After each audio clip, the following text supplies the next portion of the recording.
Assalamualaikum warahmatullahi wabarakatuh. Ada residu yang belum hilang hingga sekarang. Residu yang diakibatkan dari hasil pemilu 2014, di mana masyarakat menjadi terbelah menjadi dua kutub, yaitu kutub Prabowo dan kutub Jokowi. Dua kutub ini begitu riuh rendah, saling berbeda pendapat dan beda pandang dalam semua hal, sampai masing-masing pihak memberikan julukan yang bernada cemooh, yaitu cebong dan kampret. Pada pemilu 2019, banyak orang menduga ketegangan dua kutub ini akan mereda setelah Prabowo yang kalah di pemilu 2019 itu masuk ke dalam pemerintahan. Karena biasanya setelah pemimpin yang bergabung ke dalam suatu kelompok, maka pengikutnya dengan serta-merta berbondong-bondong akan mengikuti. Tapi apalah cur, ternyata perkiraan itu meleset jauh. Bukannya kedua pendukung itu menjadi lebur, tapi malah makin tak mengendur. Kenyataannya justru pembelahan itu semakin menganga lebar. Julukan yang awalnya berupa ejekan dan olok-olok kini berubah menjadi lebih serius. Dari kampret menjadi kadrun. Bahkan bukan sekedar saling mengejek, tapi sudah saling melaporkan ke penegak hukum.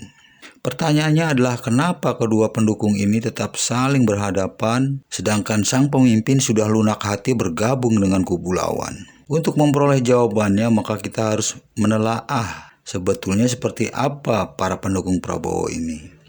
Meskipun mereka begitu militan saat memberikan dukungan, tapi sebetulnya antara Prabowo dan pendukungnya tidak ada ikatan kuat yang membuat masa pendukung merasa punya ikatan. Sebab hubungan Prabowo dan pengikutnya bukanlah ikatan ideologis. Hubungan itu hanya didasari hubungan pragmatis. Pada gelaran pemilu 2014 dan 2019, para pendukung Prabowo ini melabuhkan pilihannya pada Prabowo karena mereka tidak mempunyai pilihan lain. Ikatan mereka hanya pada kesamaan tidak ingin memilih petahana.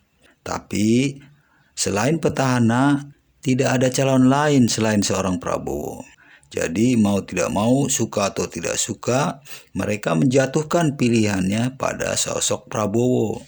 Jadi pilihan mereka didasari pragmatisme semata karena persamaan melawan petahana. Itulah makanya ikatan itu begitu cair, hanya sampai di tahap militan, tidak sampai pada tahap loyal. Maka ketika Prabowo bergabung ke dalam pemerintahan, para pendukungnya tidak dengan serta-merta berbondong-bondong mengikuti.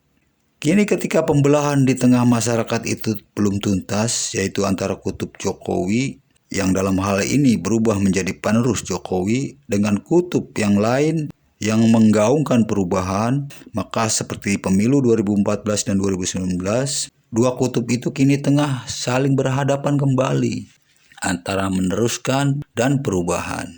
Maka siapapun yang maju sebagai capres nanti pasti akan memilih satu kapling dari dua kapling yang ada, yaitu kapling penerus atau kapling perubahan. Untuk kapling penerus kita semua sudah sama-sama tahu, sepertinya sudah paten menjadi milik Ganjar. Sebagaimana kita tahu, Presiden Jokowi sendiri merasa nyaman dengan Ganjar Pranowo hingga harus meyakinkan pendukungnya dengan memilih pemimpin berikutnya yang memiliki tanda-tanda fisik yaitu rambut putih dan dahi berkerut.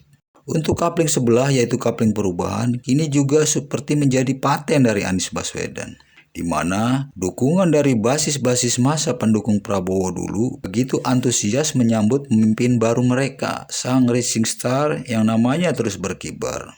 Lalu di mana kapling Prabowo sekarang? Inilah yang disayangkan. Dengan masuknya Prabowo ke dalam pemerintahan, kapling ini seolah dibiarkan kosong tak bertuan, ditumbuhi belukar, ilalang dan cendawan. Seandainya saja Prabowo tidak pergi, maka kapling ini akan menjadi hak paten baginya. Siapapun yang muncul kemudian pasti akan sukarela menjadi orang kedua sebagai pendampingnya. Anies yang rendah hati pasti dengan legowo akan mau menjadi cawapresnya.